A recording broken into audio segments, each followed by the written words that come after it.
Hey everybody, DXUN here, and I wanted to show you guys a little bit of a tip on how to make more money with your garrison.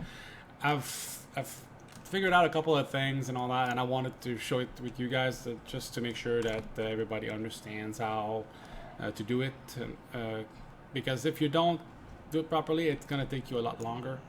Anyways, so when you get your in your garrison, your inn up to level 2, you get this lady there, Akanja, the head hunter. You can talk to her, and then she will. Right now, it doesn't show anything, but technically, you could go here. There's two options. You can either go abilities or traits, and you want to pick traits. You want to make sure that you pick the one that's either a scavenging one or a treasure hunter one. And why you do that is because you want to make money, and treasure hunter will double, triple, whatever, how many treasure hunters you have on the mission will like boost your amount of cash drastically. So you want around 15 to 16 of them, and you also want about 6 scavengers. The reason why you want the scavengers is because you want your resources to go so high that it doesn't matter what mission you pick, you don't run out of resources, right? So that's the idea behind it. Now, after you've done that and you got all your traits sorted out, you got to figure out the abilities to counter everything. So you got to make sure you cover a little bit of everything, but especially Massive Strike, because Massive Strike is one of the most needed skills for at least 26 of the missions that are related to making gold. So, and Massive Strikes is this one here. Obviously, this guy is not set up at all yet for that. I just got him to basically all these guys, all the followers are all just got to 100, and I'm just starting to weed them out as I go. Right, as I get better, as I get the frozen arms, as I get my weekly thing at the end there where I can get another guy, or if I roll the traits on the followers as well, and they actually end up being one of the ones I need, then obviously then they're good and I keep them. Here you can see the gains there. I have I have 3 grease monkeys. I have 3 treasure hunters, and I have 2 scavengers on this guy. So not horrible, but not great either.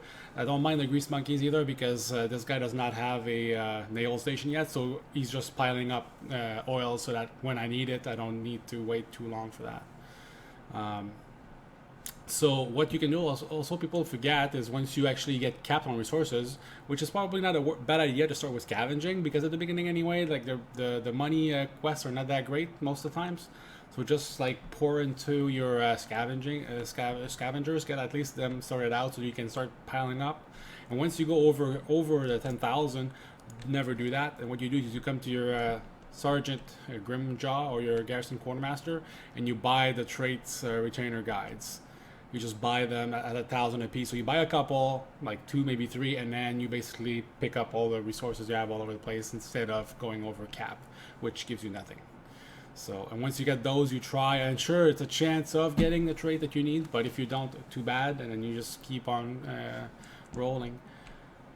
So that's basically that. The other thing I wanted to talk about is also your bodyguards. Well, your bodyguard trait does not get changed. It stays the same. So if you want to maximize this and you want to keep your bodyguards active, like I did not know. I was like, I didn't want to try it and then be like, fuck, I just like lost the bodyguard, and I can't. You cannot get bodyguard trait, and you cannot lose it either. So just go balls to the walls, and then the other 2 that are here are gonna change, and eventually you can actually get the ones that you need as well. So again, the bodyguards, don't worry about them. You don't lose them. You can keep them as bodyguards, and you can get eventually the right traits that you need as well. And it's the same thing that applies to Garona, the legendary one. Like, she has Master Assassin, I think that's the top one. That one does not change. The other 2 can change, and you can get Treasure Hunter, and you can get Scavenger as well. So there you have it. Again, if you find that helpful, if you like the video, please like. Also, you can follow me on Twitter at DXUN54. And again, thanks for watching.